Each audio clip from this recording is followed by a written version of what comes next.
आपल्या घरासाठी आकर्षक दर्जेदार sliding windows, French folding windows, WC windows बसवायच्यात? तर मग यासाठी नाशिक मध्ये एकमेव आणि अद्वितीय असे एकच नाव, शिवाय एंटरप्राइजेस।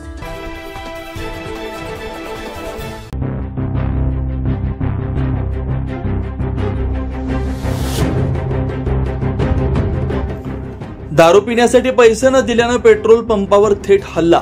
नाशिकच्या बिटको चौकातील पेट्रोल पंपावर 2 कर्मचाऱ्यांवर धारदार शस्त्रानं जीवघेणा हल्ला करण्यात आल्याची धक्कादायक घटना समोर आली आहे।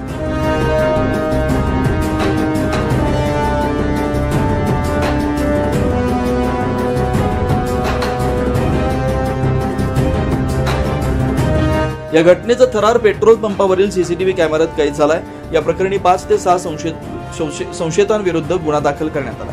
मिळालेल्या माहितीनुसार फिर्यादी इर्शाद युसुफ सय्यद व वाहिद शेख हे दोघे पेट्रोल पंपावर काम करतात। 2 जुलै रोजी कामावरून घरी जात असताना वास्को चौकात रोहित गायकवाड आणि विकी या दोघांनी इर्शाद यांना अडवून दारू पिण्यासाठी पैसे मागितले, मात्र त्यांनी पैसे देण्यास नकार दिल्यानं आरोपींनी राग धरला।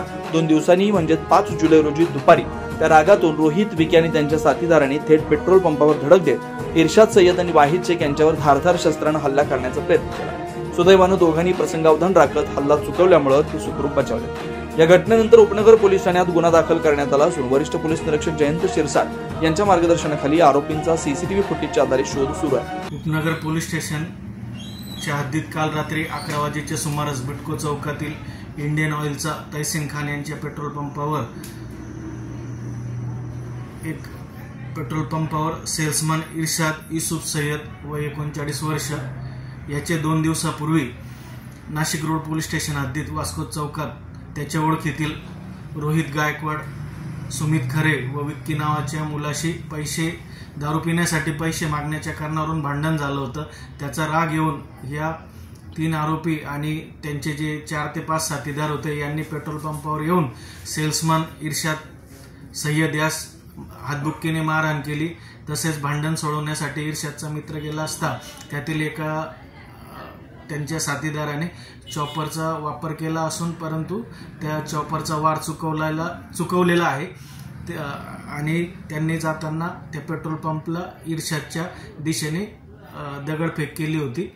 यावरून आम्ही उपनगर पोलीस स्टेशनला CR नंबर 285/25 भारतीय न्याय संहिता कलम 189(2), 191(2), 191(3), 115(2), 125 अ 351(3) तसेच भारतीय शास्त्रीय अधिनियम 425 प्रमाणे सदरचा गुन्हा दाखल केला आहे। ते आरोपींचा शोध सुरू आहे। त्यांना लवकरच आम्ही अटक करणार आहोत सदर गुन्ह्यामध्ये।